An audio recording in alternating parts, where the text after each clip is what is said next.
PowerPoint there, Kish. And how do I know when people have joined?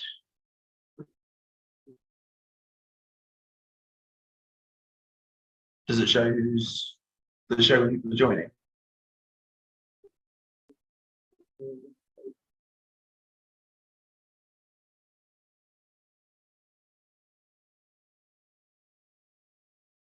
Yep. Okay. But are there other people online? I can't. Yeah. Right. Okay. Good morning, everyone. Welcome to your IELTS demo class for today. We will start by I'll start by describing what the IELTS exam looks like and how we at Meridian Overseas will assist you in preparing for the IELTS exam. And if possible, we'll try and do a few icebreaker tasks to see who's on the call and get to know each other, so you can get a flavour for the kind of teaching and the kind of atmosphere that we like to teach in at Meridian Overseas. So, as part of the IELTS program, we do everything to prepare you for the IELTS exam. The IELTS exam consists of 4 sections: listening, reading, writing, and speaking. And I'm just going to give you an overview of why you should do it, who should be taking the IELTS test, why the IELTS is required, and which institutions need it, and reasons why you need it in order to succeed in certain environments. We're going to look at also, the test format, and we're going to also go through the scoring scale, which we are very fastidious about when it comes to assessing you at Meridian. Every couple of weeks, we will give you a mock test where we can give you accurate feedback on how well you are doing and how well you would do if you were to take the IELTS test for real. Because we feel it's very, very important for you to get accurate feedback on how well you are, how well you are approaching the tasks and how well you can achieve in the test. So, what is the IELTS test? So IELTS stands for the International English Language Testing System. It's the world's most proven English language test. It is designed to access the English language ability of people who intend to study or work where English is the language of communication. So if you're looking to get a job in a country where English is the main language of communication, many institutions will require you to score a certain band score, usually from 5 to 9, in order for you to successfully be eligible to work for them. Alternatively, if you wish to study for a degree in a country where the degree will be taught in English, you also will need to pass an IELTS test, and usually you'll need to score somewhere between 6 to 7. If you score a 7 or above, you will definitely be accepted into pretty much every university at the course, whether it be undergrad or postgrad. But if you're doing an undergrad, certain countries will allow you to get through with the 6. I think 6.5 is the absolute base. I would not feel comfortable with my students taking the IELTS test to go to university unless they scored 6.5 in one of our mock tests. So we're going to move on here. Who should take the IELTS test? And it shouldn't say give the IELTS test, because IELTS give the tests. You are the ones that will be taking tests. So if you are planning to study abroad, if you want to work abroad, or if you are looking to migrate to a country in order to work, it is required that you show an acceptable level of aptitude in the English language. Please note that IELTS is conducted 48 times in a year, and there is no limit to the number of times the student can appear for the exams. But it is important to note that it does cost money each time you take the test. And so for the sake of your own bank balance, it's important that you apply for the test once you are ready. Okay, you don't want to put unnecessary pressure on yourself and apply for a test before you've got to the stage you need to be in order to be successful. So it's important that you enroll on an IELTS course for, it would be at least 6 weeks, maybe 3 months is the suggested amount. Enroll in an IELTS course so that can give you the confidence and can get you into the routine of preparing for the IELTS exam. Why is IELTS required? So IELTS is used around the world for a variety of purposes, including for work, study, and migration, as covered before. It will improve your English language skills. At Meridian, we don't just teach to the test. Although we give you the resources for the listening, the resources for reading, and the resources, the correct tasks that are involved in the writing and the speaking, we also will give you lots of grammar lessons and lots of feedback and lots of conversation, which is essential for learning language. A lot of people struggle to build on their English because they're missing the crucial element of language learning, which is frequent communication. So in our English language classes, we will only speak in English. And that's not just because I don't know any other language and I don't know what's happening when people don't speak English. It's because I'm a firm believer that you cannot master a language unless you are frequently exposed to that language. So whenever you have a problem with a grammatical issue, or even if you have a problem with something in your personal life that is affecting your IELTS course and maybe affecting you, showing up on time or affecting your ability to perform well, I will always encourage you to express your concerns in English, because when you are expressing yourself in English, it is allowing you to think more fluently in that language, and it can make your communication a lot more coherent, which is essential for being successful in the English language course. So IELTS will also help you achieve a place at your dream university. If you're looking to do a postgraduate course in a university in Europe or America or Australia, then you will be expected to know English to a very high standard, because you'll be taught these very difficult concepts and these very advanced concepts in the language of English. So a lot of you will be able to understand English well, but might not be able to speak or write it very well. Now, understanding English is very, very important so that you can understand your lecturers, you can understand what the university is expecting of you. But if you haven't built on your writing and your speaking skills, you'll really struggle to progress on that course. There are many times where you will be expected to speak up in a seminar, or maybe you'll have a very important question that you'll want to ask in a lecture that nobody else would think of asking. If you do not have the language to ask that question, if you do not have the language to complete the tasks that are required of you in those seminars, you will not get the dream result at your dream university. So IELTS is very important in helping you boost your English language, but it's also very important for those universities so that they know that they are accepting a student who isn't just intelligent, but is also capable of learning new information in the English language. And it also ensures that you don't end up being shortchanged by joining a course that you are not going to get the most out of. It would be a travesty if you were to spend all that money going to a university abroad, leaving your friends and family, to then get to that university and be completely lost in what is being said.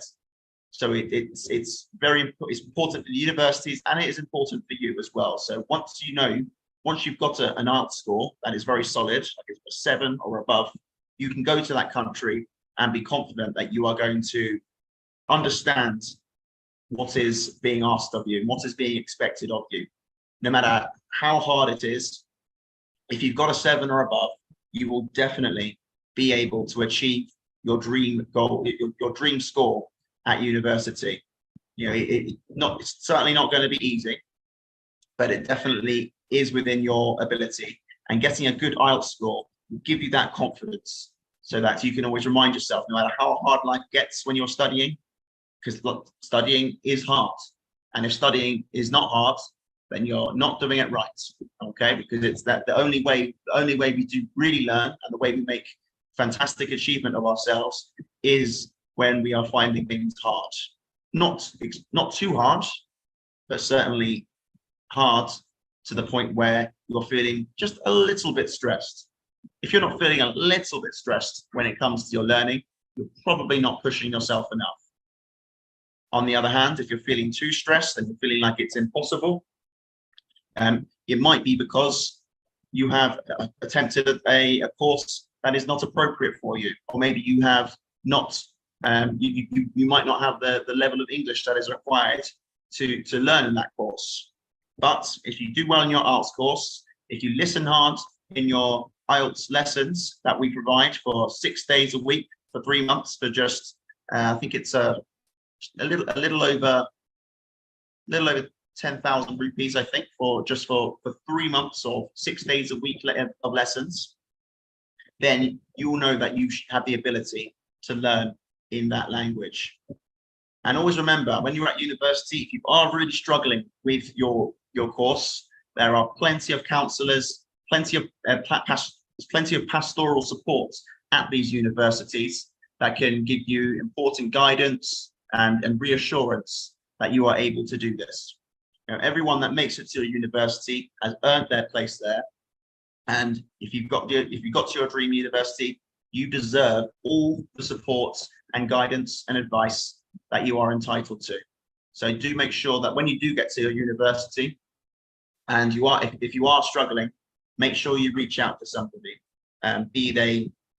You can reach out to people at home, absolutely, but to people at the university itself who are employed by the university, they will be in the best position to help you, because any concern that you have will not be a new concern for them.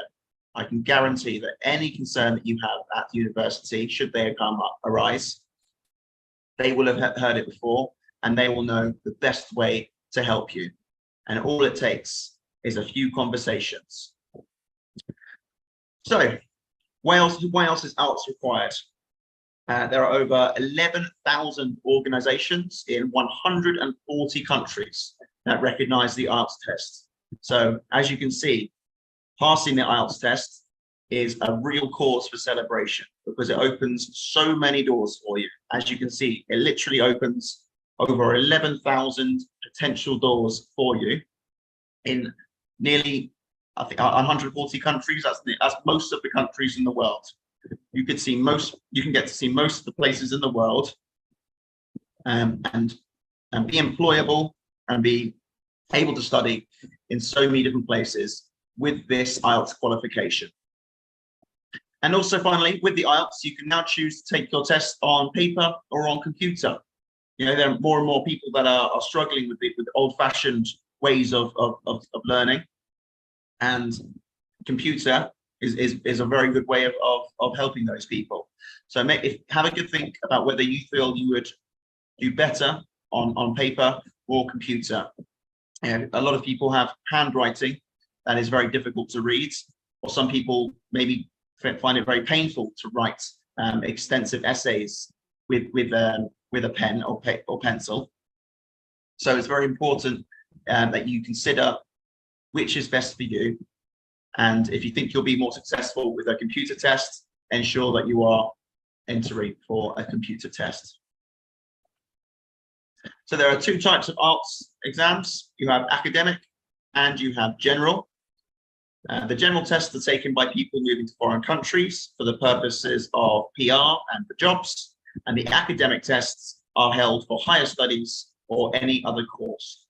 The vast majority, so the most people that come through our doors to do IELTS lessons with us, are people that are taking the academic test, and you're usually expected to get a higher score for the academic test. As I've said before, at the very least, a 6.5. And we will frequently give you mock tests every 2 to 3 weeks so that you can be confident of what your level is, and you can have a good idea of what score you will get when you take the IELTS test for real. So, as we said before, you have a computer-based exam pattern, and you have a pen-based exam, pen and paper-based exam pattern. The computer-based exam can be booked multiple times in a month. The pen-based can only be taken 4 times in a month, but that is more than enough for you that you'd want. I mean, I would hate for any of my students to take the IELTS test 4 times, especially in 1 month, because it is a lot of pressure building up to the exam, and I think having that 4 times a month would be quite a stressful month. And you've got so many other things in your lives that you want to be thinking about and focusing on. I think, and having to gear yourself up for an IELTS exam 4 times in a month would be too much. In my opinion, the best way is to make sure you have done well in your mock tests with Meridian. And once you get a score of 6.5 or above, then you can feel confident that you should be able to replicate that skill on the exam day. And also, you have to bear in mind that it costs money to take these tests. So you don't want to be spending too much money and wasting money taking a test when you're not sure, you're not confident that you're going to pass it. Okay, we have plenty of support here at Meridian to get you to that level that you need to be to pass it. And so the best way to learn would be to focus, to spend that money more on the classes than on repeatedly taking a test that you might not be ready for. So the IELTS test components, there are, as I've said before, 4 components to the test, and you can take them on 2 different days. So you can take you can take the writing, reading, and listening on one day, and then return another day to do the speaking test. A lot of people prefer to do it that way because you can prepare mentally for writing, reading, and listening, because it's something that you can do. It requires slightly less quick thinking, but it's still obviously mentally exhausting. If you take the reading, writing, and listening, as you can see, and add up those minutes, that's going to take you at least 2 hours and 40 minutes of constant thinking, constant efforts to try and impress your examiner. Now, if you can imagine, after 2 hours and 40 minutes of writing, reading, and listening in a language that is foreign to you, you're going to be quite exhausted. And then if you were to then have to do a rigorous speaking exam, which although is only 11 to 15 minutes long, you were required to do a lot of listening and even more speaking in that time. I think you can imagine you might not perform as well as you would like, as well as you think you could, if you have done 2 hours and 40 minutes of testing elsewhere. Alternatively, though, if you're someone that can thrive on that, you might feel that the writing, reading, and listening is a good warm-up to a speaking exam. So you might be one of those people that wishes to smash out all 4 of those examinations in one day. So the writing test, I'll talk you through what is expected for each assessment. When you come to the writing test, you have 60 minutes, and there are simply 2 questions. The first question, in task 1, you will be given a picture.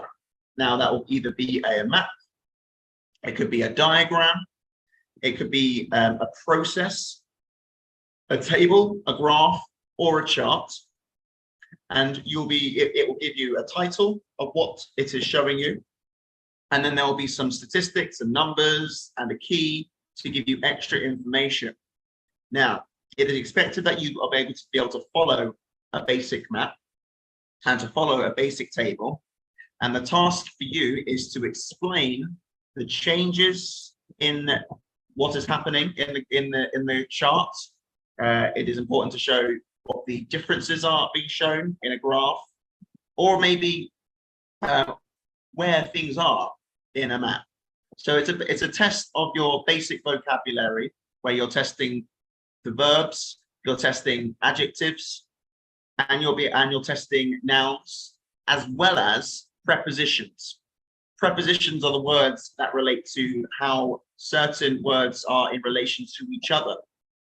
So it's very important in communication that you know which words are appropriate to communicate something. So for example, you wouldn't, if you were looking at a map and you saw a river and a farmhouse, you would say that the farmhouse becomes before the river, going from left to right.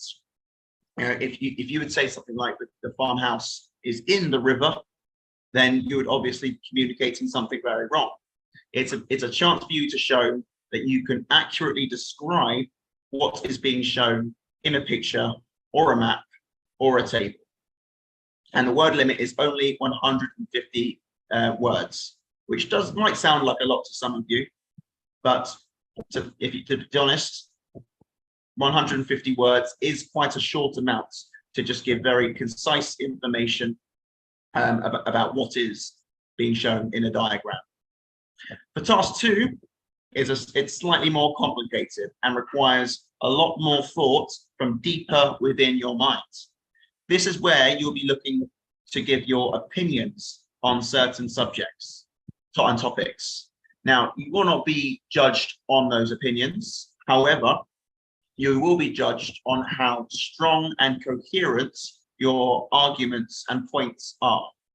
So you'll be assessed on how accurate and how accurate your information is.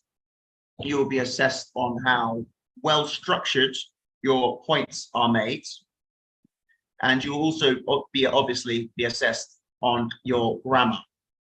So it's very, very important that you have practiced your grammar, that you are using the right tenses, you're using the right prepositions and collocations between words, and that the fewer mistakes you make, the higher the band score will be. It's also a chance for you to show off your knowledge of English. So if you can introduce some words that are not frequently used, some low frequency words, that show that you have obviously, really engaged with a dictionary or engaged with lots of deeper reading. This will also help improve your score. If you can also use different grammatical processes as well, for example, using grammatical structures such as first, second, and third conditional, it will show to the examiner that you have a very strong grasp on the English language. If you're unsure what I mean by first, second, third conditional, that might be something for you to Google right now, or sign up with Meridian, and we will teach you these processes and help you communicate all the genius that you have in you right now in English to someone who understands English. Right, moving on to the reading test. This will be, again, 60 minutes long and consists of 40 questions, which really is a lot of time. Is a lot of questions for 60 minutes. And if you can imagine, it's going to take you about 20 minutes to read all the content, both by you're doing close reading, and then maybe doing a skimming reading afterwards to add to your information, and then also scanning as well when it comes to quickly answering. You're going to spend about 20 minutes reading, and then you're going to have literally 1 minute for every single question. Now, that might sound like a long time for a quick tick box question or a single word answer, but these questions aren't easy. You're going to be expected to be scanning the page again after having a good idea where to look. You're going to be scanning the page to find which is the correct answer. because multiple choice questions, for some people have this misconception that multiple choice makes a question easy. But I would actually argue that it can make a question very difficult, because the potential options they give you in these multiple choice questions are very mean. They're very sneaky, and they require you to have a very astute mind to deduct the precise answer. There might be times where they will give you a multiple choice answer that sounds right and is hard to argue against. However, if it cannot be proved exactly with the words in the text, then it cannot be the right answer. You must make sure that you select the multiple choice option that gives the exact answer in the text. So there are 3 sections, and they get more difficult as they go along. Multiple choice is the first one. Then you are identifying information, and then you are trying to think about what is true, false, and not given. And that not given bit is essential.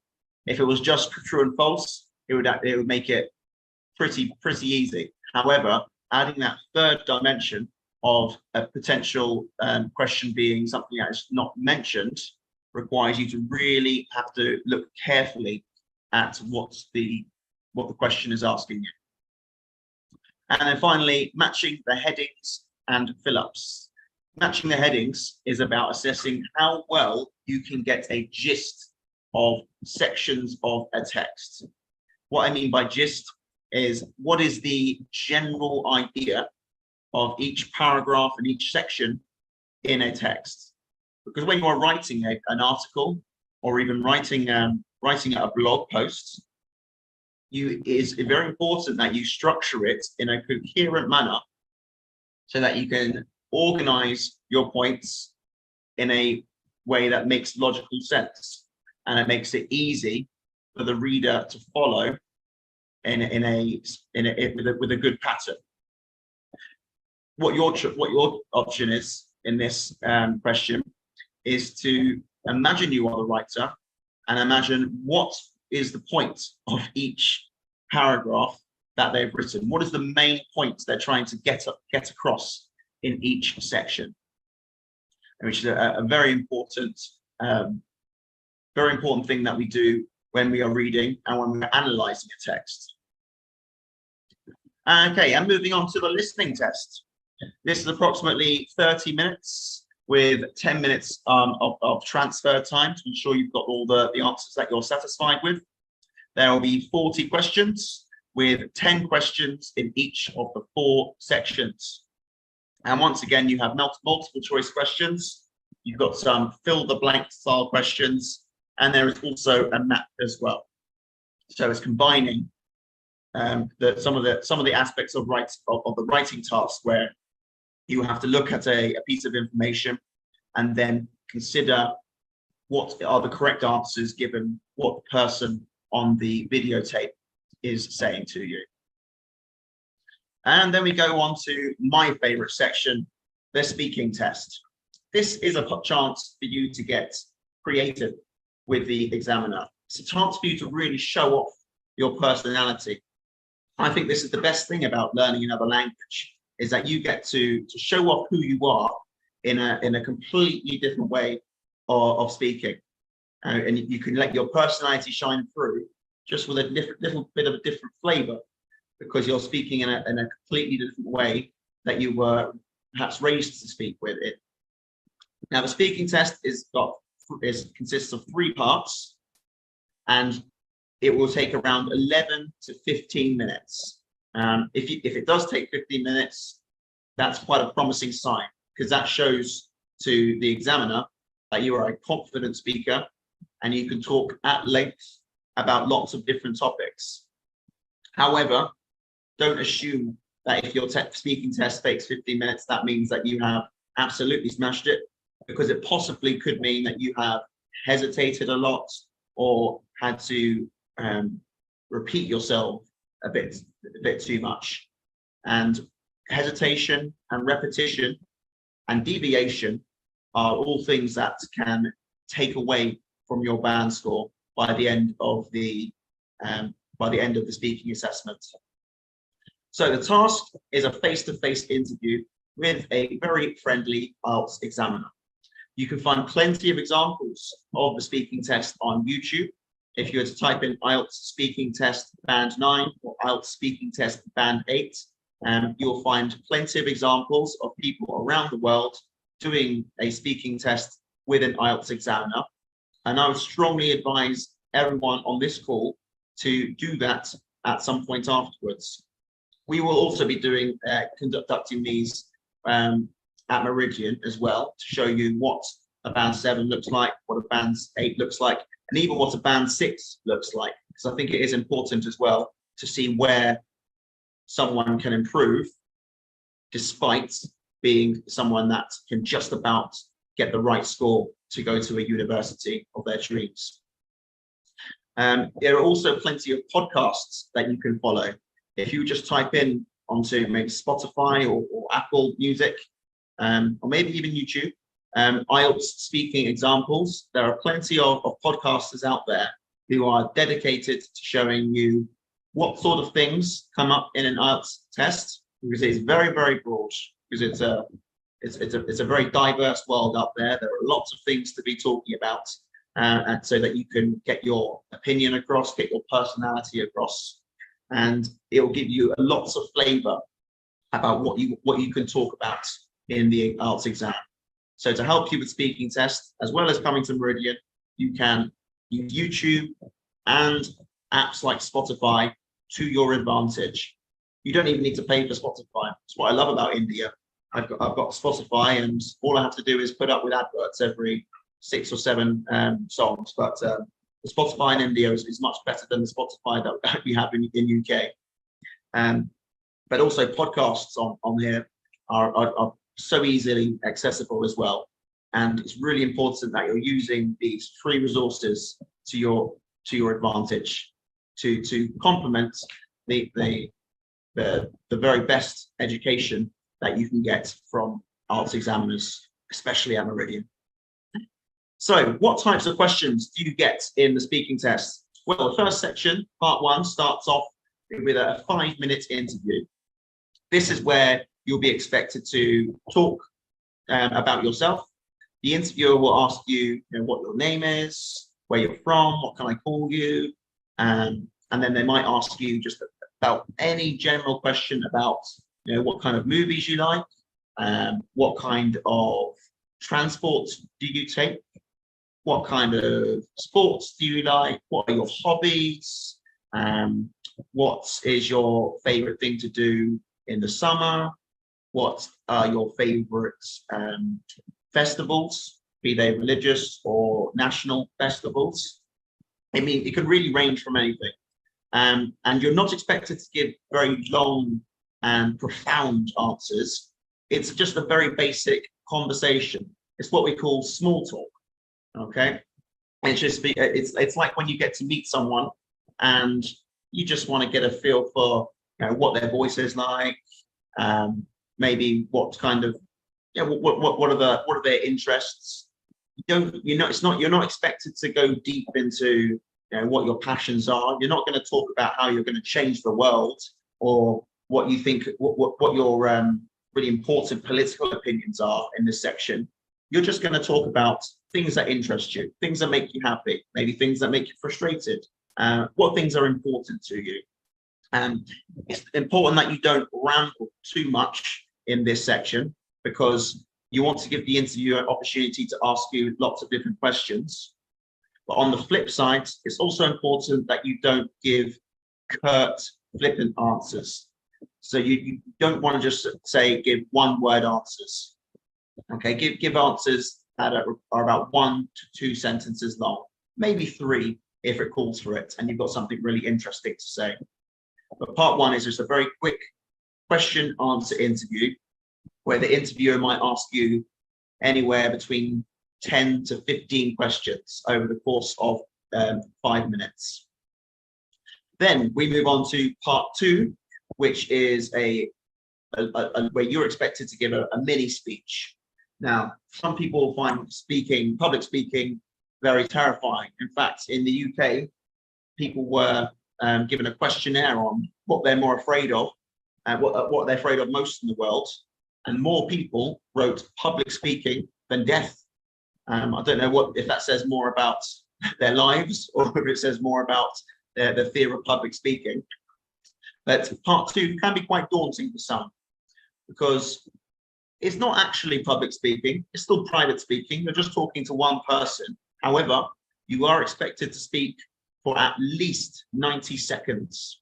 2 minutes would be fantastic. If you can speak for 2 minutes and then you get told to stop, and you get cut off in the middle of your speech, that's a very positive sign that you've done well, because you'll be expected to give an answer to a question, usually where you are describing something in your life. Now, usually it might say, describe a memorable journey that you've been on, or describe a time where you felt excited, or describe a time where you felt happy.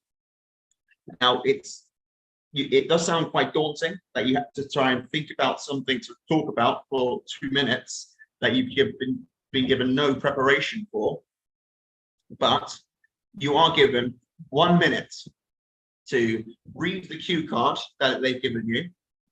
They'll give you a cue card that has the question, like describe a memorable journey that you've been on. And then it will give you 4 prompts about things that you should talk about. For example, it will say, describe a memorable journey that you've been on. You should say where you went, who you went with, why you went there, and why it was memorable. Now, this part is really testing how well you can formulate a well-structured response to a question. It's also testing how well you can use tenses. If the question is asking you to describe a memorable moment in your past, then it's expecting you to use the past simple tense, or maybe the past continuous tense. You're not going to be using perfect tenses. Like you're not going to say, I have been excited. You're going to talk about at a specific time. You're going to say something like, I was excited when I was 15 and I traveled to the Taj Mahal with my family. You're going to be talking about specific times in the past. So it's really important that you consider that in your 1 minute preparation. What tenses am I going to use, and how am I going to use those tenses to describe the events that happened? It's also very important in part 2 to be using adjectives. I have so many students that will talk about what happened in detail, and I get an idea about how they felt. But as an examiner, what I really want to hear is from you. How did you feel at certain points in this time in your life? So talk about where you, if you were inspired. Talk about if you were frustrated. When you are describing something, also be thinking about how you felt at the time. Okay, even if the word you use probably isn't the most accurate one, the examiner's not going to know.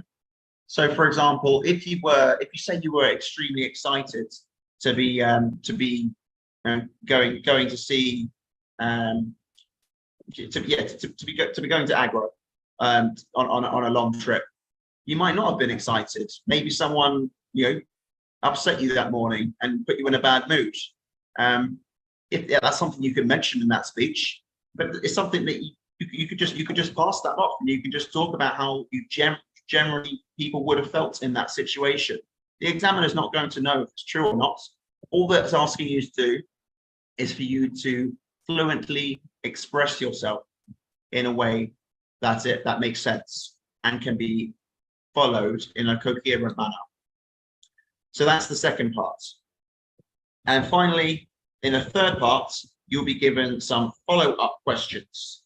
This will be consist of about 5 to maybe 6 questions, and will be 5 minutes long. So your responses to these questions need to be multiple sentences. it's going to take you at least 30 to 40 seconds to give a proper response to each of these questions.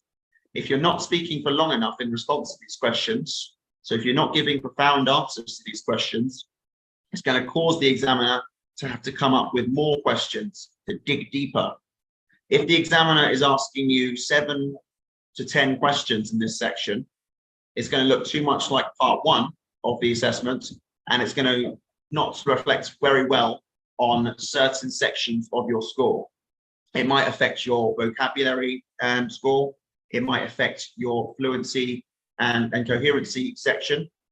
So ensure that you are giving detailed responses without repeating and without going off topic and hesitating as little as possible.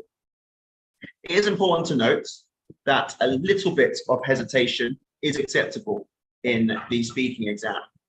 You know, English native speakers don't go through life never hesitating. Everyone hesitates in their own language, and it's not because we don't know the language. It's because sometimes there are lots of things going on in our heads that can affect our speaking. Not everyone is as fluent and confident a speaker as each other.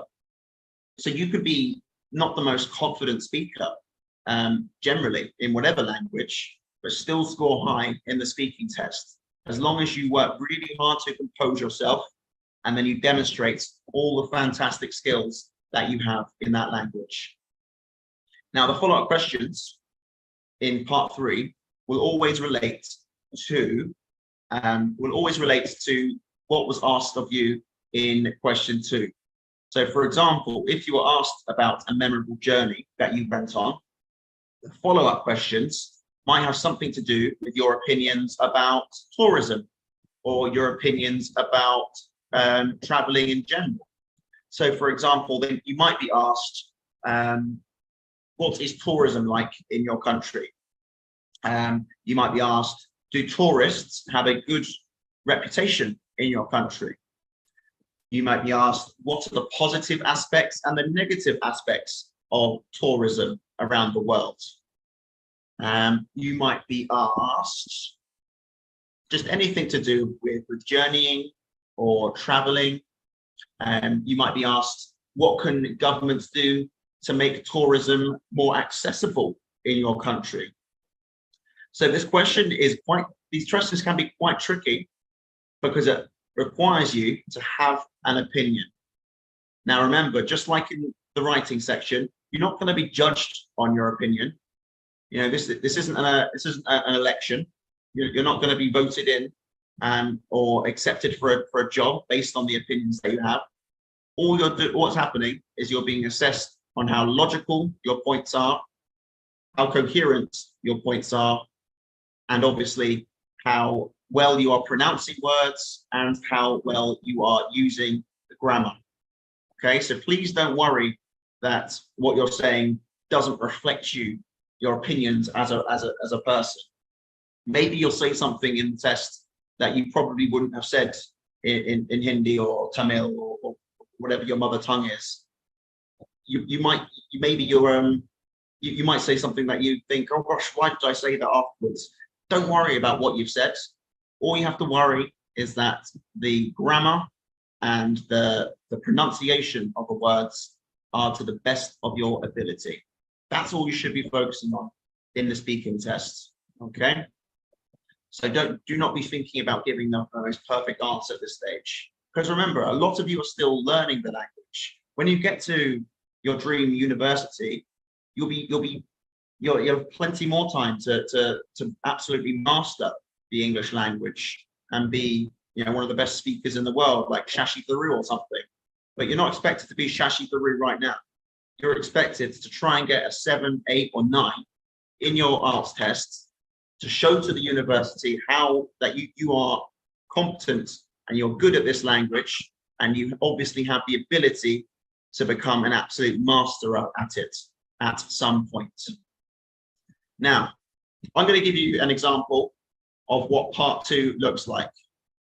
I'm a little bit nervous about this because I find speaking, being given something to speak about on the spot can be quite difficult, I'm going to use this wonderful app to help you. And I would also advise you, as a part of your revision, to do the same.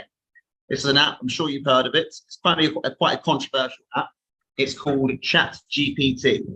Now, I think it's a fantastic learning device. It's very controversial. Some people are using it to be lazy in the worst way possible. I use it to be lazy in the best way possible, I think. I use it to help me think as a springboard to start some serious thinking. Because when it comes to doing a task and preparing something, it requires a lot of mental labor before you get into the creative aspect. I like to use ChatGPT to get me started on a task so that I can adapt and build on it, and sometimes just completely change what's being produced by the app itself. What I'm going to do is just ask it to write me an example of an IELTS speaking test with lots of questions and no answers. Okay, I don't want it to give me answers. I just want it to give me the questions and to tell me what to expect. And I'm going to just imagine that I'm assessing myself with a speaking test. So it says to me, certainly, here's an example of an IELTS speaking test with various questions. So introduction part 1. When I sit over here, I'm going to be the examiner. And when I sit over here, I'm going to be the candidate. So, good morning. Can you please tell me your name? Good morning. My name is Nick Carey, but you can call me Nick. Examiner, thank you. Can I see your identification, please? Certainly. Here is my passport, and here is my documentation. Great. Now, let's start with some questions about yourself. First things first, where are you from? Oh, I am from a town called Slough in the UK, but I've recently moved to Jaipur to work for a company called Meridian Overseas. And do you study as well as work? If so, what field of study do you do? I no longer study because I've completed my degree. I just work for a company called Meridian Overseas as the head of their IELTS program. I am delighted to work for this company, and I really love to teach my students and to get them to see the wonder of education and the beauty of the English language. Fantastic. Can you talk to me about your hometown a little bit? My hometown, Slough, is a town that is situated just outside of London. It is a relatively new town for England in that it has only existed with a big population for about 100 years. It is a town that has a lot of diversity. It consists of people from all over the world. I have lots of friends who are from India. I have lots of friends from Pakistan. I have lots of friends from Poland. And what I really love about my hometown is that it celebrates lots of different cultures, and I can learn a lot about the world without even having to leave my hometown, because lots of people there are very proud of the culture that their parents or grandparents came from, and they still hold on to that culture, and they like to share it with the people in the town as well. Very good answer, Nick. And what do you like to do in your free time? In my free time, I like to play football with my friends. I also like to read a lot. I try to read at least one book every month. I would like to read more, but because of work and because of my other commitments, as well as trying to keep up with my friends and family, I find it very difficult to read as much as I like. Do you have any other hobbies or interests? Yes, I have to admit, I like to watch Netflix a lot. There are many TV shows that I like to keep up with, and even to sometimes to relax, I often repeat a lot of the same TV shows. My favorite TV show to watch is The Office. because there are so many episodes and it has some of the funniest characters that I've ever seen on screen. There's just an example of part one, and that should take you about 5 minutes.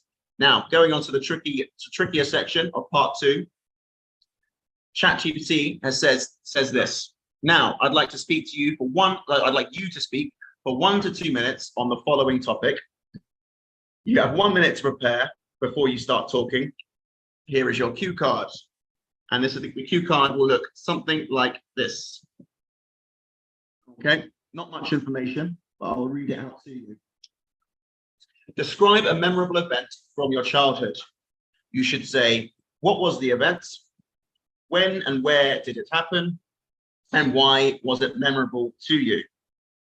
Now, I'm going to really push myself here and try and give you an example of what I would say as a memorable event from my childhood. Okay, I'm not going to take a minute because I shouldn't need a minute. I've been speaking English for 33 years. I should definitely be able to do this, but I'm not guaranteeing that I'm not going to hesitate, because I'm going to be having to think about what I'm going to say as I'm saying it. But I'm going to give it a go anyway. Right, I've put myself 2 minutes on my clock, and I'm going to talk about a memorable event from my childhood. Let's go. A memorable event from my childhood would be the first time I remember watching football. I come from a family that loves football, and my neighborhood is absolutely football crazy. And the first time I can remember falling into the passion of football was in 1996, when England were hosting Euro 96. Euro 96 is the biggest European football competition, where every country in Europe is invited to play in a country over the period of 1 month in a tournament where they have to try and win 6 games in order to be crowned champions. Now, England were hosting this competition, and it was a very emotional time for the whole country, because we felt like we had a team that could win the competition. And we hadn't won any competition for 30 years, since 1966, when England won the World Cup.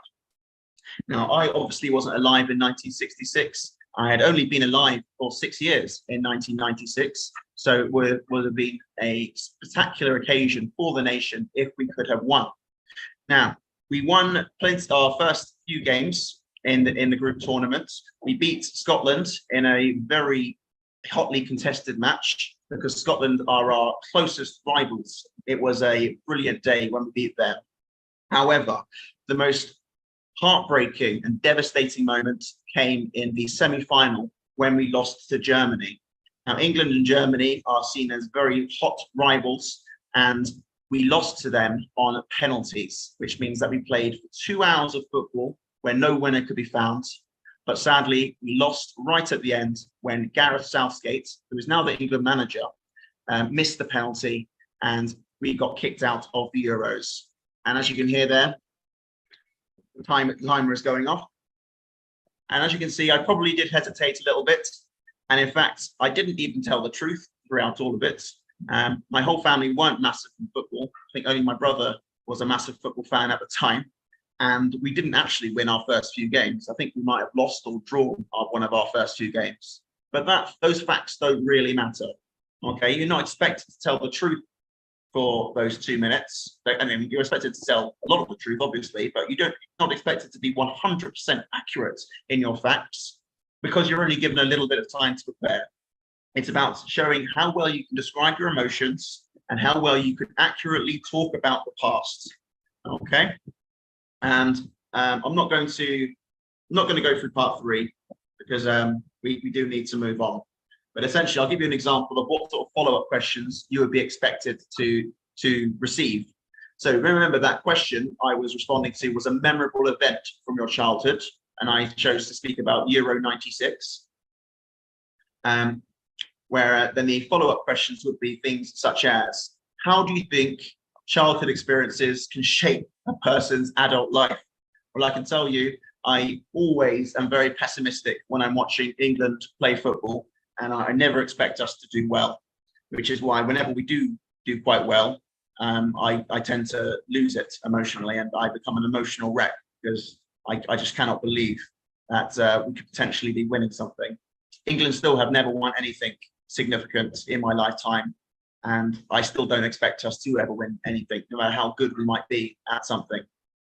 Who knows? Maybe we can win the Cricket World Cup. If so, I'll have to be very, very quiet. Do you believe that children today have different experiences compared to children in the past? Why or why not? Now, that is a very tricky question. I would probably start talking about how the world has changed in the last 20 years since I was a child. I would talk about social media. I would probably talk about I would probably talk about how maybe there aren't as many clubs for people, or maybe there are more clubs that people can join. But generally, I would probably say that life hasn't changed too much for children. As long as you are, as long as you're surrounded by people that love you, you should be having childhood shouldn't really change too much. And as long as you've got strong guidance and strong discipline in your life, then your childhood should be pretty much the same as what our parents' childhood was. And obviously technology and maybe sometimes political circumstances can change these things. But you're not expected to agree with the question. In fact, it's important for you to come up with nuance in your answers.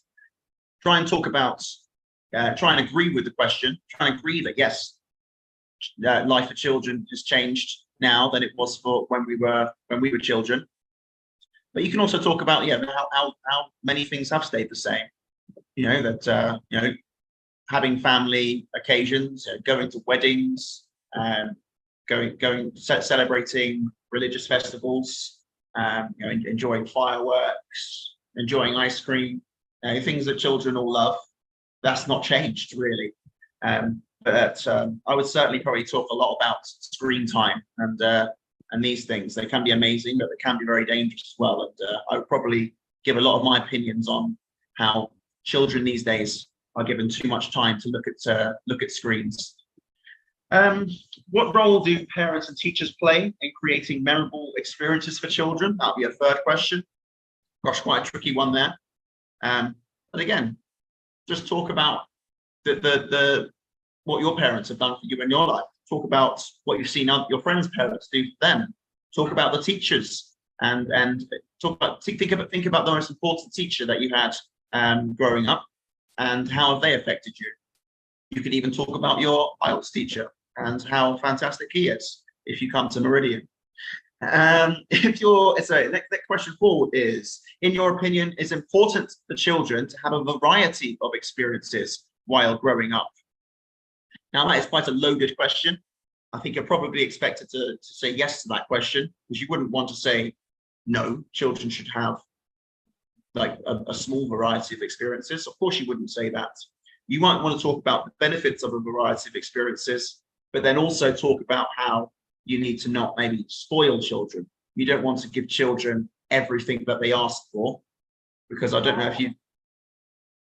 if you've met anyone that was given everything that they ever wanted as a child. They don't always turn out to be the best people, do they? So yes, you can probably talk about the importance of discipline and the importance of of boundaries growing up, whilst also explaining how it's very important to have variety. It's very important to enjoy your childhood, whilst also learning important experiences. Okay, there are a few more questions, but we're going to move on. So here's a general description of how you are as a speaker if you get these certain band scores. Now, we try to make sure that everyone is at the very least competent when they finish their IELTS course here. Personally, I'm not satisfied until everyone is considered good at English, okay, or at least somewhere between competent and good. Like I said earlier, I don't feel confident sending someone off to an IELTS exam unless they have scored 6.5 in their IELTS assessments, okay? You know, if someone achieves an 8 or a 9, they're considered very good at English, or possibly even an expert speaker of English, which is absolutely fantastic. We encourage all those people to come back to Meridian to give us a talk on their experiences, because we want to hear a lot more about you, and we want to hear about all the fantastic things that you're going to be doing when you go to university. If you score about a 9 or 8, we can feel very confident, and you can feel very confident that you are going to absolutely thrive at university, as long as you pick the right course, and as long as you grab the rose by the thorns, so to speak, and you absolutely dive in and do your very best at that university. Not to say that if you score a 6 or a 7 that you're not. I would just say that if you have scored a 6 or a 7, do keep trying to practice English as much as possible, because you're going to need English, not just for the studies, but also for the social side of things as well. You're most likely, in fact, I would very much encourage you to make friends with people while speaking in English. Yes, it might be good to find some people that speak your mother tongue, so you can really express yourselves to your fullest. But you'll be limiting yourself massively if you're a Hindi speaker and you can only really make good friends with other Hindi speakers in a foreign country. You're going to be cutting yourself off from about over 99% of the country. Okay, if you go there with good English, you might end up making friends with someone from Mexico or someone from Malawi. Yeah, but think about what language are you going to be becoming friends with them in? Okay, it's not going to be their mother tongue. It's not going to be your mother tongue. It's going to be in English. So if you do score a 6 or a 7, I would encourage you to keep working on your studies, keep immersing yourself in the English language, because you're not going to thrive unless you get to a very good or expert level of English. You're not going to thrive socially, and you're not going to thrive academically. So if you're competent or good, you've shown that you have the ability to get to the level where you can thrive. But I would really, really, really encourage you to keep working on your English if you've got a 6.5 or a 7. Okay. And if you've got a 4 or 5, that's fine as well. You're limited, you're modest, you're learning. That people learn at different levels. Rome wasn't built in a day. You just got to have to keep practicing. And no matter, even if it takes 6 months, sometimes it might even take a year, you will get to that stage where you can understand and communicate in English. And as I can tell you, as someone who absolutely loves English literature and loves English movies and TV shows. What I mean by English is movies in English and TV shows in English. You're in for a whole world of spectacular entertainment and joy, and also just learning a whole new culture as well. So the steps to take the IELTS. You have the inquiry, you've got your registration, you've got your confirmation, and then you come to the big test day. But when it comes to, before we do the inquiry, registration, confirmation, and test day, you will also be expected to apply to an arts course, especially if you feel like you're an expert speaker or a very good speaker right now. Lots of people go into that test with not knowing what to expect, and not having the relevant training, and not knowing what the IELTS assessors are looking for. So I would really encourage you to sign up for an arts course, especially with Meridian, to make sure that you know exactly what's expected of you. And also you get to, it's a great place to meet people as well who are going through the same steps as you. They're all going through the arts test, and they're pretty much all trying to study abroad. Who knows, maybe you'll even make friends with someone who's planning on going to the same university abroad as you. And straight away, you've got a friend who speaks your mother tongue, but also speaks English as well. So you have a variety, you could then take on the world together, quite literally. And then finally, you get your results. And that is when you will hopefully go and celebrate with your family and message Meridian to let us know how well you did, and get your inbox filled with 60 to 100 congratulations messages from the Meridian team and the other the other language learners at Meridian as well. And that's when you're really rocking and getting ready to go to the university of your dreams.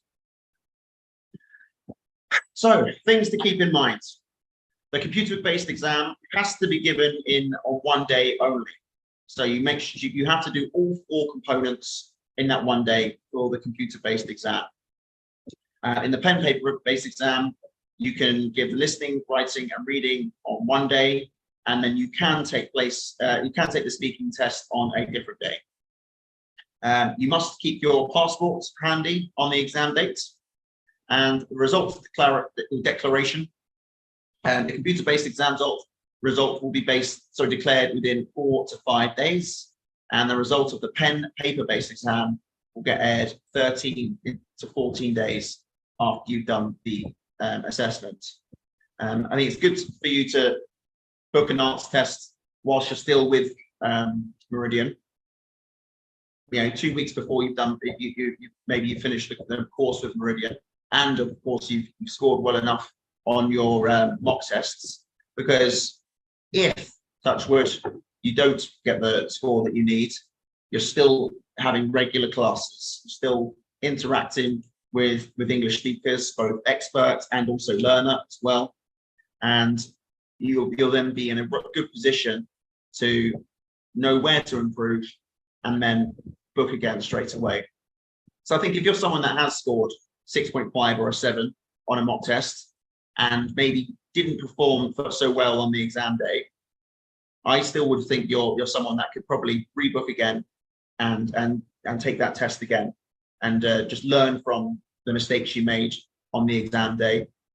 Maybe prepare mentally a bit better next time, because you don't want to have that lingering around for too long.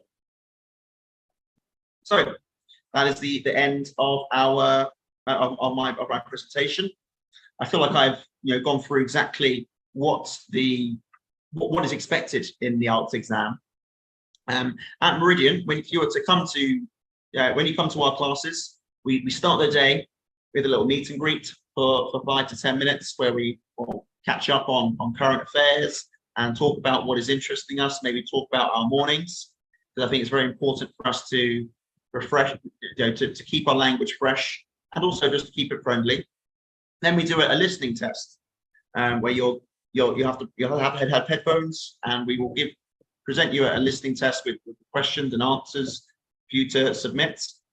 You'll then complete a reading test, where we will go through a piece of paper, a piece of text, with all the correct answers, and then we usually have time for if we have time for writing and speaking, we'll do them both. Usually we then go straight on to speaking, where we're encouraged to speak in front of the class, and we can assess each other's speaking. But we don't just do a mock of the speaking each time. We also like to play some fun games. So we might play some games like Just a Minute. We might do hot seating. We might play some grammar games, all with the intention of improving our speaking skills.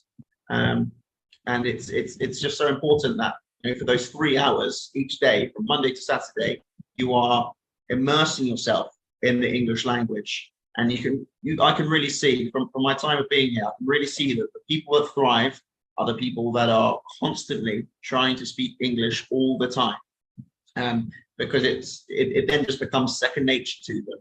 You can get to a stage, which I envy, where you can think in 2 different languages at the same time. A lot of people, when they come to us, are still thinking in their mother tongue, but then trying to speak in English, and that can make things very difficult and can cause you to slow down a lot. But I think after about 2 to 3 hours of lessons, by the end of those lessons, if you really dove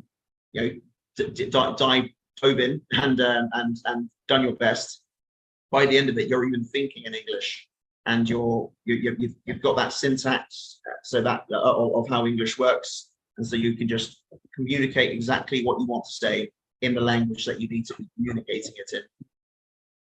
And then, usually our morning classes go from 10 to 1, and we have afternoon classes from 2 till 5.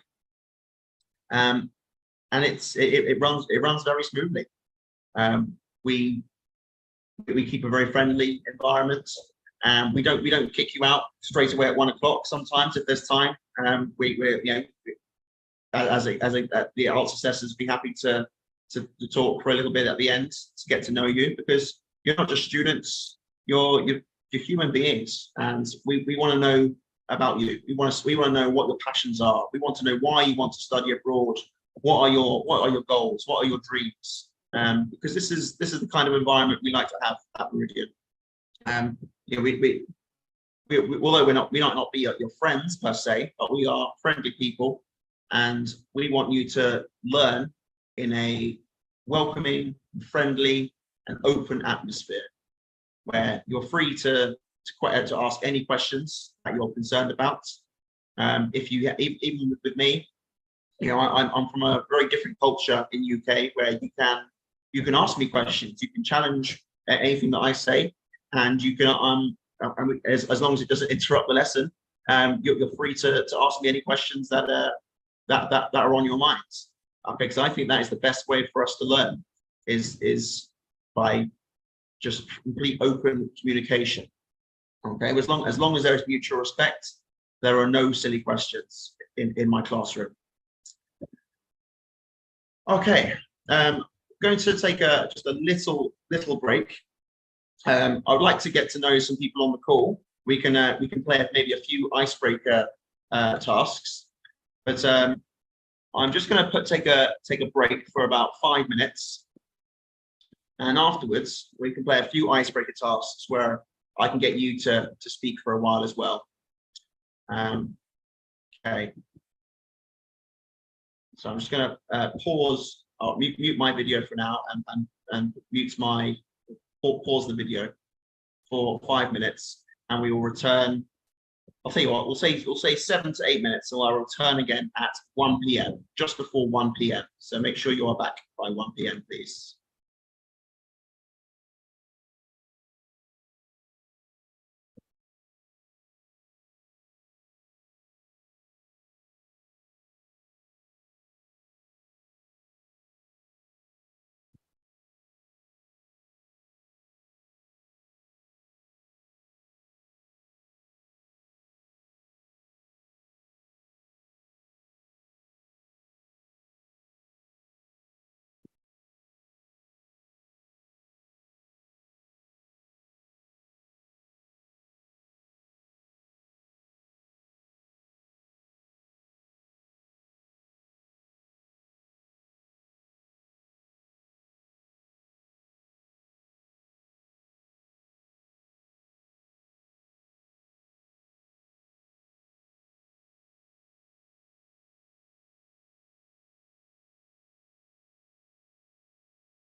Okay, and we are back. I'm going to take this opportunity now. If anyone has any questions, I'd like to hear from you. And if you have any questions about what I have said so far, or if you have any questions about what it's like to learn at Meridian, please use this opportunity now to let me know if it's possible for you to unmute yourselves and talk to me. I'll give you 30 seconds or so to respond.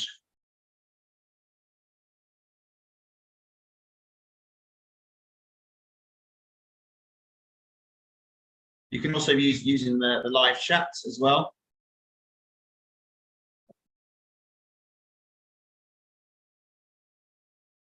If you're too shy to do that, perhaps you could just fill in the comments afterwards. If you're not watching this live and you're watching this later, you can let us know in the comments and I will respond as soon as possible.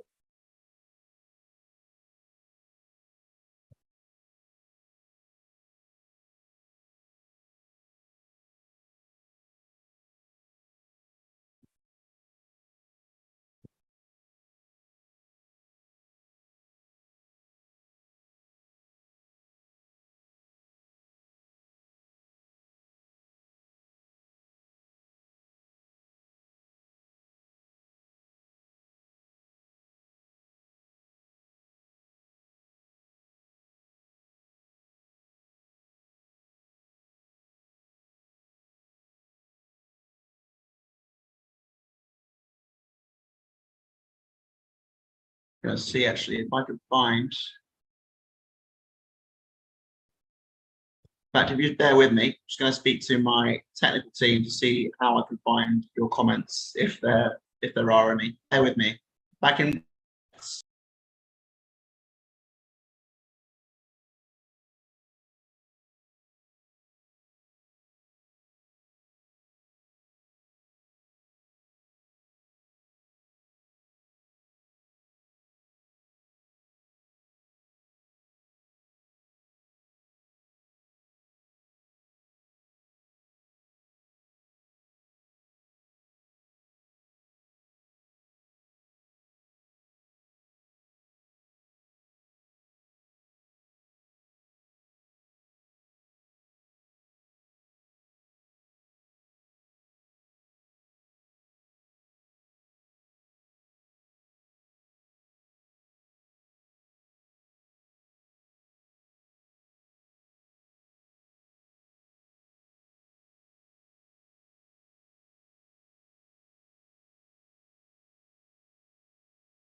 Okay, I need to mute that video though.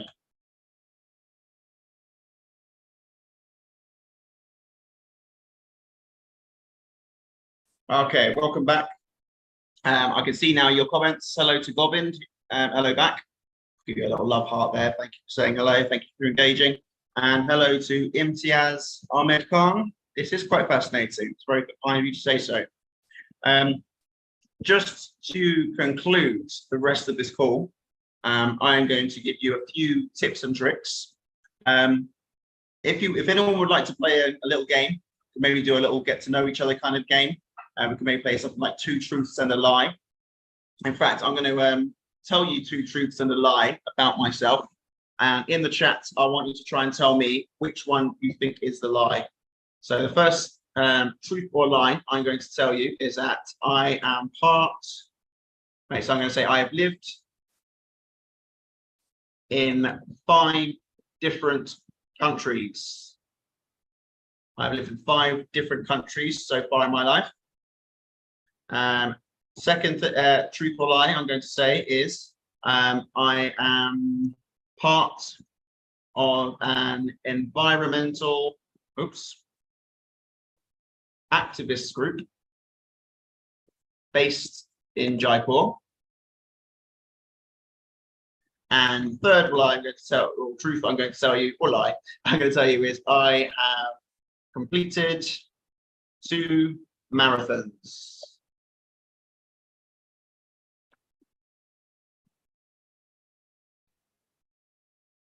And see, is someone's. So if you're still on the call, let me know which one you think is the truth and which one is a lie. And I want you to, so which 2 are the truth and which one is a lie. I would like you to also tell me 2 truths and a lie about yourselves as well. After we've done this little icebreaker, get to know each other challenge, I will give you some top tips and tricks on how to succeed in the IELTS exam.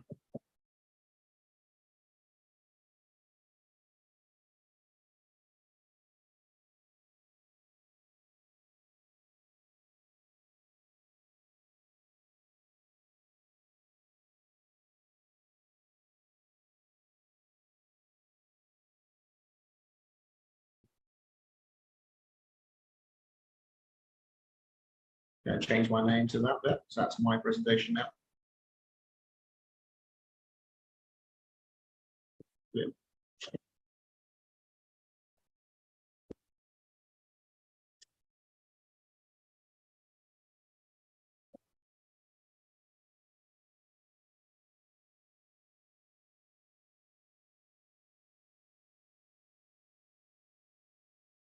Okay.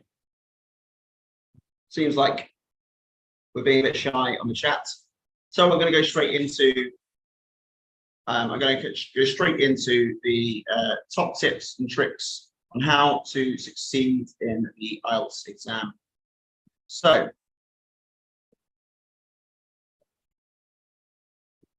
when it comes to the reading test, start off with the reading test. It can be quite challenging, but with the right strategies that you'll learn in great detail and you'll get to practice at Meridian, you will vastly improve your performance. You could be a very confident speaker, but only get something like a 6 in the IELTS score, which should be quite risky because you might end up, you might not perform that well on the day and might not get the results you need. And for some courses, a 6 isn't quite good enough for what you want to have. So here are some top tips. Number 1, you've got to skim and scan. There are different styles of reading. Okay.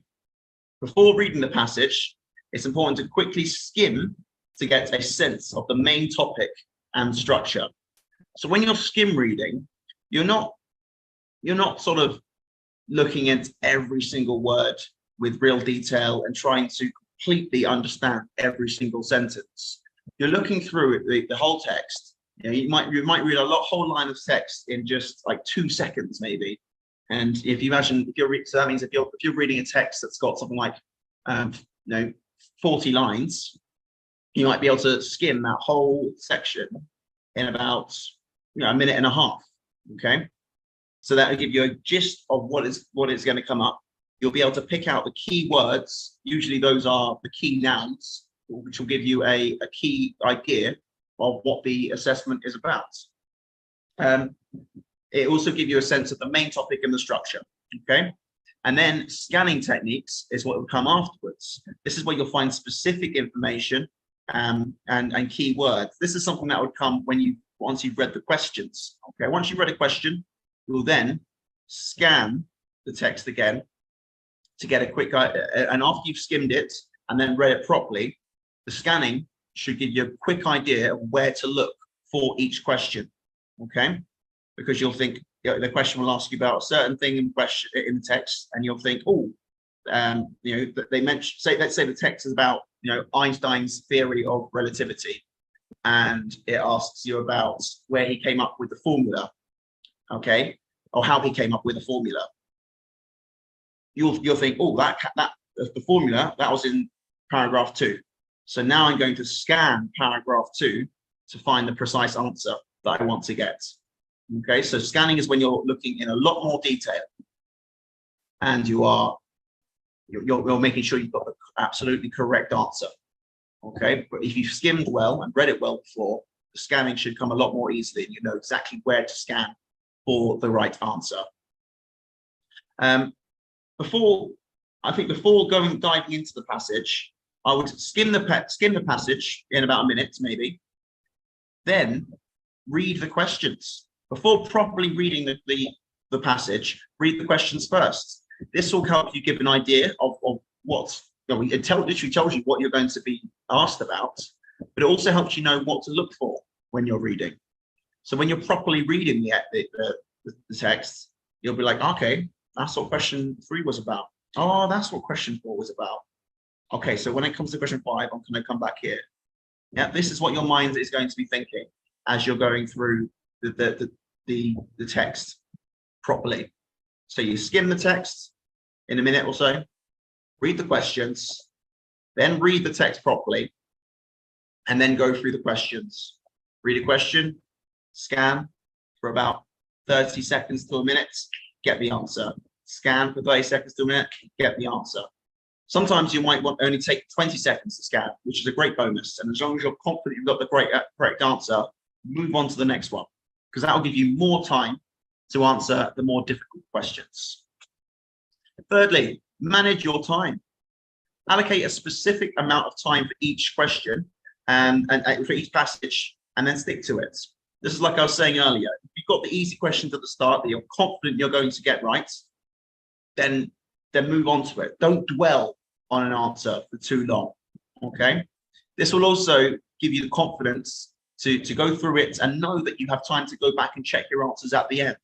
Okay. You don't want to find yourself with only 5 minutes left and 5 questions to complete, because those 5 questions to complete are usually the hardest questions, and you might find you need a little bit more than a minute for each question.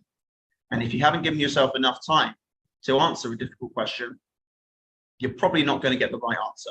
Okay, so make sure that you are carefully managing the time for all of the 3 passages. Okay, make sure you understand the question types. I mean, this is obvious. This is something that is just going to be second nature to you after you've done the Meridian IELTS course.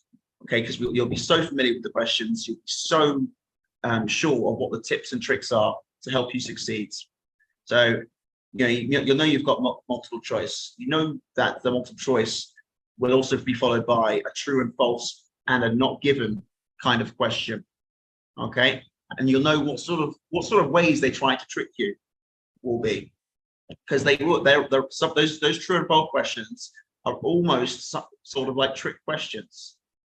They're not literally trick questions, because they are fair and they do have a correct answer, but they will give you something in there that will trip up even the most expert English speaker, unless they absolutely have carefully considered what the question is asking of them. And each type requires a specific approach. Okay, so make sure you know what approaches to take to the 3 different styles of question in the reading. Use context clues is another one as well. Pay attention to words and phrases around the target information. Often the context can help you understand the meaning of a word or a phrase. You might be, a lot of the answers to the reading test require you to know what synonyms of a word might be.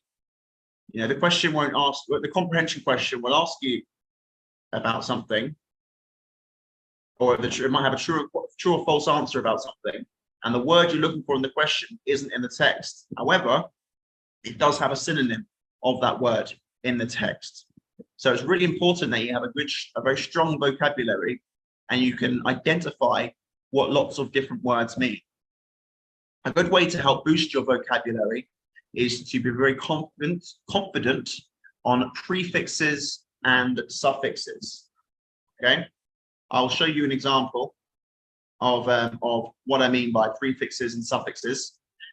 For example, if you see a word that has the word anti in it, anti means it's going to be against something or the opposite of what you're expecting. If you see a word that has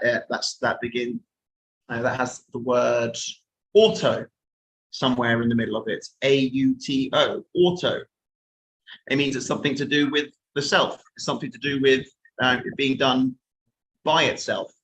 There are so many different prefixes and suffixes that I would really urge you to look into, to be able to understand what a word means, but also when it comes to writing, where that kind of word belongs in a sentence. A lot of suffixes, those bits at the end of the word, will tell you whether a word is a noun or an adjective or a verb. If a word ends with ise, eyes, it's probably a verb. If a word ends with ion or tion or sion, shun, it's probably a noun. It's probably a thing. Maybe not a thing that exists physically, like a phone, or a bottle, but it could be a thing that exists within our minds, like frustration or education or transportation. These are concepts that we as humans have created. Okay, moving on. Make sure you highlight and underline key information as you read. You'll have read the whole exam. You'll have read all the questions, so you'll know what questions you're going to be asked to answer. When you read the text properly, highlight the key words. Highlight something that you think will pertain to a question that you've just read earlier. It will help you get that answer really quickly, and it will really help you when you're scanning to get that absolutely 100% bona fide correct answer. Excuse me. Try to be cautious. I've talked about this earlier, about the true, false, and not given questions. Not given means that the information has not been mentioned in the passage. It's not the same as false. So when the answer is false, it means that the statement directly contradicts what the passage has said. If the statement is true, it means that the statement is exactly what is said in the passage. It might require you to understand the synonym of a word that is mentioned in the statement. It doesn't mean that the words in the true or false statements are exactly the same as the words in the passage.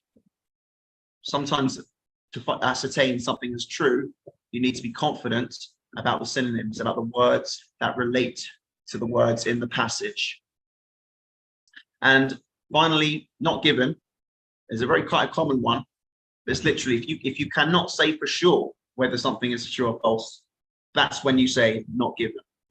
Okay, so a lot of people do think that true, false, and not given are the easy questions, but this is where lots of people actually miss out on the most marks. Okay, it's important not to get cocky. Don't get too confident. Okay, always have a sensible level of confidence. That means that you're going to be focused for that whole 60 minutes of that writing task, and you're not going to slip up and be caught out by the little tricks that they might put in there. It's important in your regular daily reading to practice skimming and scanning. Okay, you know, if you get a newspaper, if your family gets a newspaper in the mornings, read that newspaper, even if 90% of the news in there isn't of any interest of you. Just read those articles, skim those articles. Okay, you don't read them in a great detail. Just gonna try to practice read them really quickly without digesting words really deeply. You might slow down at certain points. You might come across a word that you've not read before, and you would be reading, and I don't know, like a word like I don't know, gentrification might come up. You might think, oh, that's a new word. I know all those words. What does that word gentrification mean? And that's when the scanning is going to come in. And that's when the learning is going to come in. And you're going to think, that's a new word. What does this mean? You might look it up and then Google it and then think, okay, that's what that word means. That's an interesting word. Didn't know that was a thing, let alone a word. I'm going to read this article again now. Maybe this article actually interests me. So I'm going to read it again and see what gentrification has to do with this article. Okay, this is how learning works. This is why the people that read a lot know the most, because they can teach themselves. You know, you can be a fantastic learner with a fantastic teacher, but a lot of the best learners are the people that have taught themselves to learn by themselves. And they can read a passage, and they're not actually reading all these passages and all these books in complete detail and every single word, you know, but they are reading, they're skimming. And at times, when the deep learning wants to come in, that's when they'll scan. That's when they'll look in a lot more detail, and they'll pick up new words, and you'll improve your vocabulary.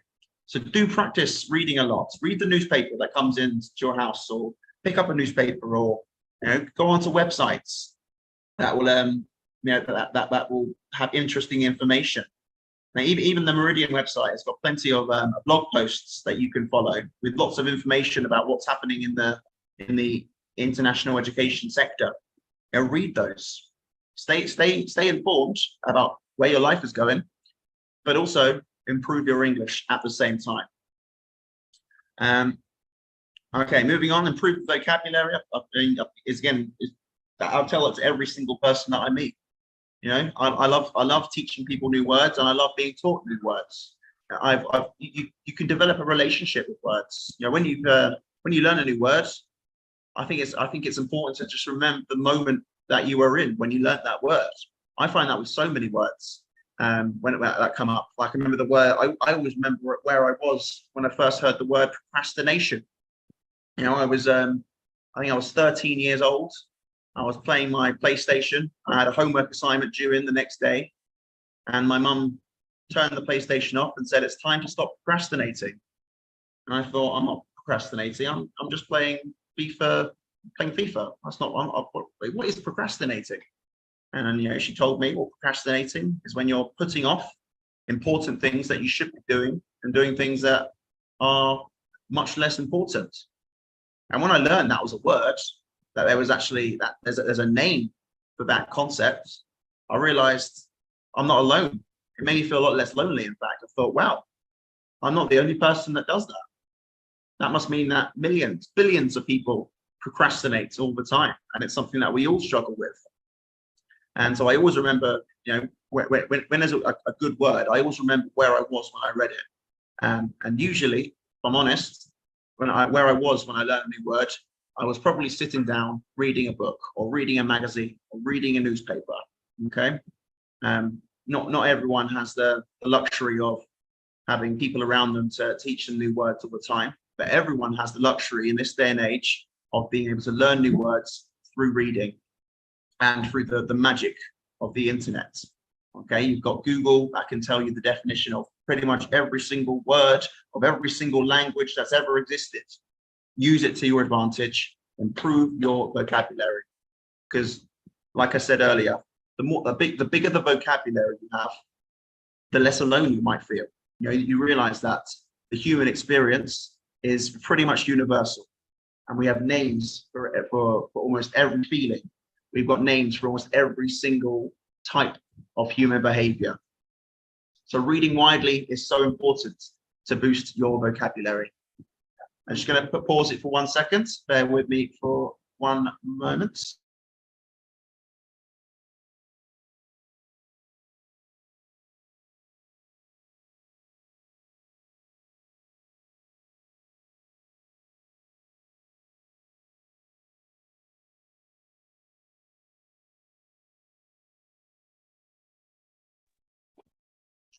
Okay, so yes, please make sure you're reading as widely as possible. And when you come to Meridian, come and talk to us about what you've read. Tell us what you've learned. Tell us your opinions. We want to hear your opinions. Your opinions matter. One of my students, in fact, has even lent me one of his books about the history of British rule in India. And I just think that is a really wonderful thing for a student to do, because not only does it show to me that he is a studious person that wants to learn a lot, but he wants to share his knowledge, and he shows that he respects me enough to want to read things that he's learned. So that is a fantastic thing to do. Share with us the things that you have read, and it will that's what human connection is all about sharing our life experiences, sharing our education. It's one of the best things we can do with our education. Make sure you're mindful of word counts. Some questions might have a word count restriction when it comes to oh, sorry, that's speaking. Sorry, wait, hold on. So when it comes to the sort of the reading, don't waffle with your reading answers. Do not leave any questions blank. That would be a complete waste of time. I've just realised I've been muting. I've been on mute for the last 2 minutes or so. Just to summarise what I've said whilst I was on mute. Read widely, please. Share your education with others. The best thing we can do with our education, because it's what human connection is all about. In fact, one of my students has lent me his book that he's read about the history of British rule in India, and I just thought that was a very beautiful thing for him to do, because not only is it showing him wanting to share his information with me and his culture with me, but it also shows to me how passionate he is about learning. Not only am I teaching him, he wants me to learn from him as well. And it's helped us have even better conversations outside of class as well. Make sure you don't leave any questions blank. That'll be an absolute travesty, because you're guaranteed to get 0 marks for that question. Just guess if you don't know the answer. If God forbid, you've got 5 minutes left and 10 questions to answer, read those questions, scan. You might just have to take 20 seconds for each question, and just give your best answer possible. That's what guessing is, giving your best answer possible, even without the full knowledge. Okay, do not leave a single question blank, because that would be the ultimate waste. Make sure you try and leave time to go back to review your work. You might give some answers early on. In fact, just if there's an answer that you've given that you're not fully sure of, but you think you might be sure of if you had more time, but you don't want to waste time on early on, put a little star next to it, or just maybe circle that question to remind yourself that when you have 4 or 5 minutes at the end, okay, I want to go back to that question and just make sure I've given the best answer possible for that one. Okay. And finally, make sure you're taking lots and lots and lots of practice tests. Okay. We give you lots of practice tests in Meridian, so that's all sorted for you. Okay. Whilst we're giving you those tests, we'll also be encouraging you to test yourselves in real life. That doesn't mean you have to do the practice tests all the time, but just test yourself by reading, test yourself by speaking to people. You can speak to people online, you can speak to people in shops. You'll know the shops that you can go to where you can speak in English to people, where you know that the custodians speak good English. Just practice speaking English to them. Make small talk with them. Ask them, how was your day? And things like that. I found that shopkeepers, the ones that speak English here, they love to speak to people in English. So not only is it good for you, it's good for them as well. They find it fun to practice themselves. And it is just fun speaking a different language. I personally love speaking Hindi. I'm not very good at it, but the more I practice, the better I will get at it. So practice is key. these are all the tips and tricks I'm going to give you for today. If you like more tips and tricks on the reading, writing, speaking, and listening, you know what you need to do. You just need to get in touch with us at meridian.org or give us a call, and we can get you onto one of our IELTS language courses. So keep practicing, keep speaking to people in English as much as you can. Even if your parents speak a little bit of English, just practice with them in English in the morning for a bit of fun, and see what you and just use every single moment as a teachable and learnable moment. Thank you for joining today, and I hope to see you live in person as soon as possible. All the best and have a fantastic weekend. Namaste.